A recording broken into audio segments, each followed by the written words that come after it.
guys, welcome to Drum Dog, and in today's lesson we are going to be checking out the disgustingly cool fill from PJ Morton's song Sticking to My Guns.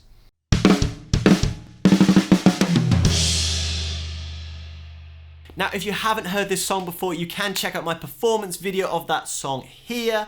And this is a song that came on my Spotify Discover one day and grabbed me instantly because it is just so incredibly funky. It is off the scale in terms of how much funk you can fit inside of one song. But they crammed it on in there anyway, which is why we're checking out this today, because inside of all of that funk, there is a super cool fill which happens a whole load of times through the track that's actually way more complicated than you would normally find in a funk setting like this. So today we're going to be pulling apart that fill and checking out all of the little intricacies that we're squeezing inside of it.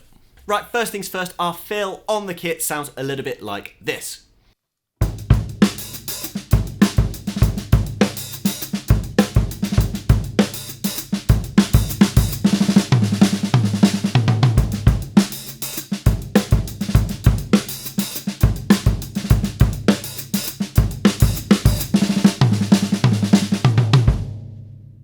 And you can see straight away there's a whole load of stuff happening there, but through all of the crazy ghost notes and kind of doubles and stuff, we've got this constant accent theme of 1 and a 2 E, a 3 E, a 4 E and a.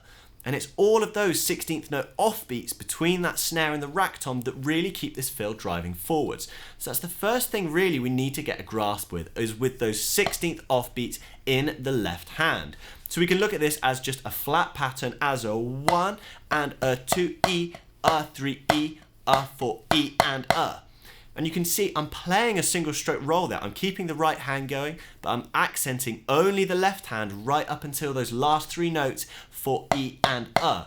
So just one more time, that's a 1 and a 2 E and a 3 E and a 4 E and a. Now in the context of the song, we can see how that left hand accent is actually moving between the snare and that rack tom, just to and fro, snare, rack, snare, until we're on our 4 E and a, where we move both hands up to the rack tom to finish. And simply put, that's it. That's the main part of the fill, but as you guys can hear, there's a whole load of little bits and pieces happening around all of that. And the first thing we're hearing is a little 5-stroke roll into our first accent. Now for anyone who's not familiar, our 5-stroke roll is a right, right, left, left, right. And we're using that 5-stroke roll to get into our very first snare accent. So we're playing a hi-hat bark on beat 1, and then straight away we've got our 5-stroke roll into an accent on beat 2. So that's 1 and a 2 with our doubles, 1 and a 2. That's 1 and a 2, 1 and a 2. And that 5-stroke roll really gives us a slick little doom chicka chicka chat into our first snare accent. But that 5-stroke roll alone isn't what makes this fill quite so cool. Because if those were 16th notes before, 1 and a, and now we're doubling them, so we're getting 32nd notes, right? 1 and a 2. It's after that, it's when we're into our left hand accents like we already spoke about. So we've got that 1 and a 2 E, and as soon as we hit that E, here's where things get a little bit crazy because we're bumping into 16th note triplets, okay? So we had 32nd notes in our 5-stroke roll into a single 16th note, into 16th note triplets starting on our offbeat.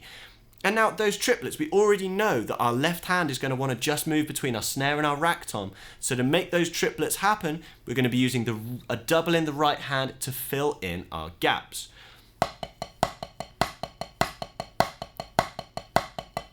So the pattern we actually end up with is this right, right, left, right, right, left, right, right, left, right, right, left, with our left hand catching that offbeat all the time. 1, 2, 3, 4, 1, 2, 3, 4.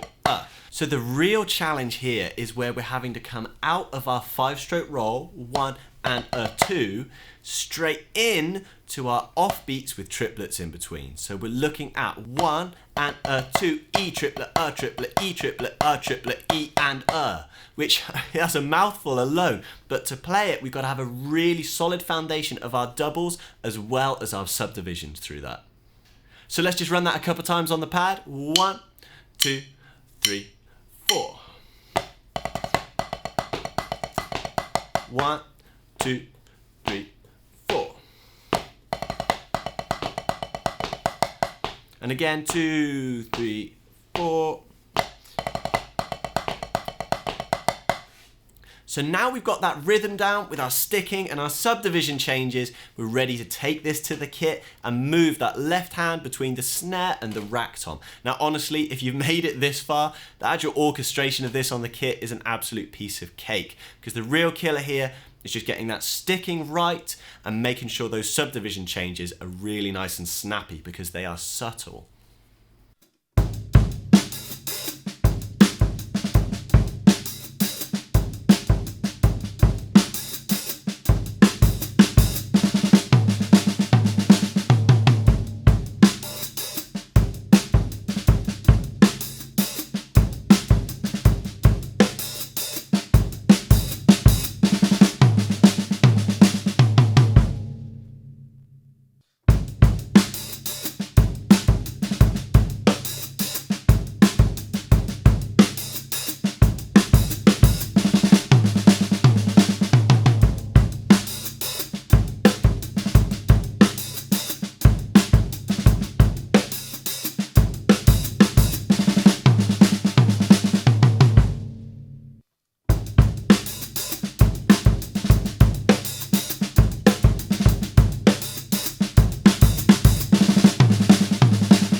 Now with this kind of fill, it's super easy to just take one listen and kind of glaze over it and think, oh yeah, cool little doom,